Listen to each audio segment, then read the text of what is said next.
Hey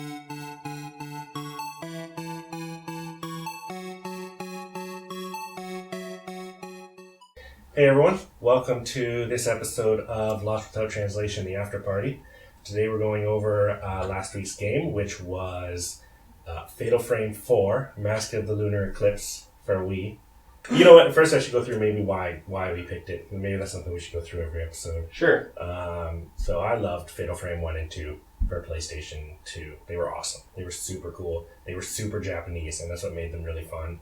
And it really did feel like, you got that sense of this one too, of like, this is a remote area in Japan, there's ghosts, and have fun, right?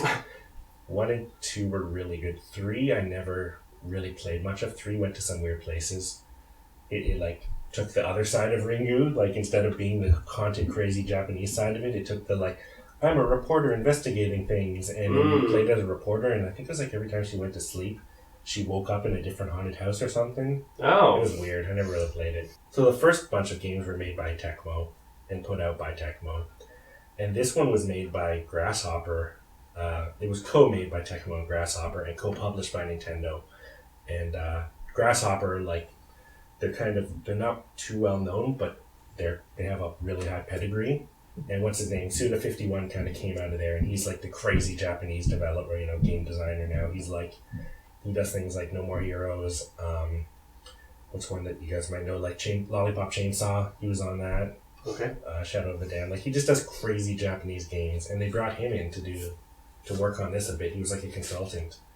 So I thought we'd see a lot more craziness in this. But we didn't. But I love this. I was reading online. Because of glitches in the game, you can't... Like, the ghost list is in all the games, and the idea of it is to take pictures of every ghost in the game. So those ones that pop up for like a second, and you have to get their picture. But, so the idea is like Pokemon, catch them all, get your list full, and it carries over saves. But there's glitches in the game that you can't get. I think 6 I read.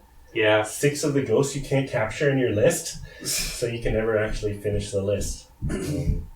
What I didn't realize, actually, because the new Fatal Frame 5 came out last week or 2 weeks ago now, I guess, and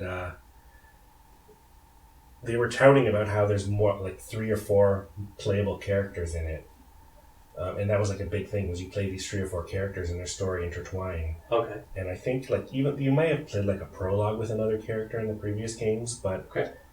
You in 1 and 2 and probably in 3 as well, you always played through as mostly as one character, and so I thought that was new for 5, but it looks like here in 4 there's four people you play throughout the game. Every chapter you do switch characters. Oh, okay. So you play between the girls. Oh. Which actually, maybe we should go back then and talk about the story, because we had no idea what was going on with that story. We knew enough to know that girls went into a creepy house. Yeah. Yeah.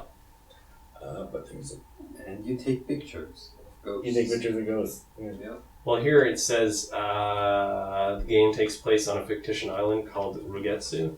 Rogetsu? Yeah, I wonder if that's a real one. A real island. I don't know.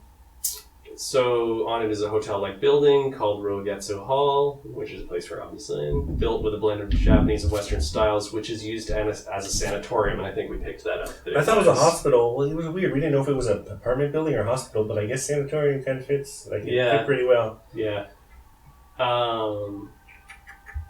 A ritual called the Rogetsu Kagura was performed on the island once every decade, but after an incident occurred, it was discontinued. Also on the island, there was said to be a case in which 5 girls simultaneously disappeared and were discovered some days later, found by a detective. The girls were looked after, but had lost every single one of their memories, and for the time being, the case seemed to be closed.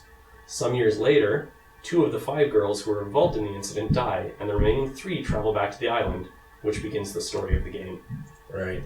Yeah. Right, but when, like, the second girl that we were playing, didn't we actually see the first girl? But I thought we saw a spirit of her. We didn't actually see her right, physically. Yeah, I thought so too. Yeah. Well, but I mean, that first girl is only in the prologue. Oh. Like, the list of the 3 girls here, there's Madoka Tsukimori, Ruka Minazuki, Saki Asano, and Shoshiro Kirishima. And that first girl, Madoka, is only in that chapter. So yeah, she's not coming back. No. Okay. Yeah. But actually, that's interesting, because why are there 3 girls there? 4 girls, if 2 are already dead. Right. There it said 3 of 5 came back. Yeah, that's there were 5. There's 4 playable characters then. Right.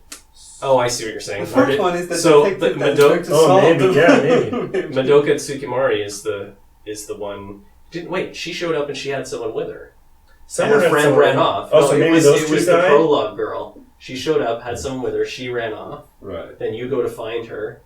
So it was just a little while ago. It was Right, this, I forgot. And then you find the flashlight, and then you go, and you end up walking. Oh, so you think those are the 2 that died, and then the other 3 are the ones who are coming to find them? That makes more sense. Yeah, that makes a ton of sense.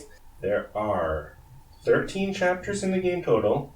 There's 79 collectible dolls, which is interesting because I don't remember there being collectibles in the other games. There's a whole bunch. There's 3 difficulty modes. There's a missions mode that unlocks when you're done, I think, where you can, I don't know, I'd probably just play little, missions. There's a ton of extra costumes. One of the cool ones I saw, if you capture, if you take pictures of 200 of the ghosts on the ghost list, you get a Zero Suit Samus costume for one of them. Oh, wicked. Which is the blue Metroid suit. Yeah. Yeah, which I just find funny. There's 2 endings, depending on if you beat it on the second ending, you beat it on hard. Yeah, if you beat it on hard, you get a second ending, which is good. That means you don't have to beat it on super difficult. Again, this is a game that really surprised me it never came out, because it's such a cool experience. It's a solid game, and it had a fan base, and Wii was hurting for good games back then, right? Okay. When this came out. So there's a quote, because Nintendo co-published the game with Tecmo in Japan, people were asking for it, and Reggie, who was president of Nintendo America, came out and said, we're not a publisher on that game, so don't ask us. So then they went to Tecmo, and Tecmo's like, no, Nintendo's the publisher. They make all the decisions. We really wish Nintendo would release the game over there, but, it's up to them, man. So they go back to Reggie, and he's like, yeah, we're not releasing it over there. So I don't know why. Like I said, 5 came out just before Halloween, and it's alright too. I don't think it's as good, actually. But yeah, it's pretty fun. Cool. Well, that's about it for this episode. Tune in next time when we got something else going on.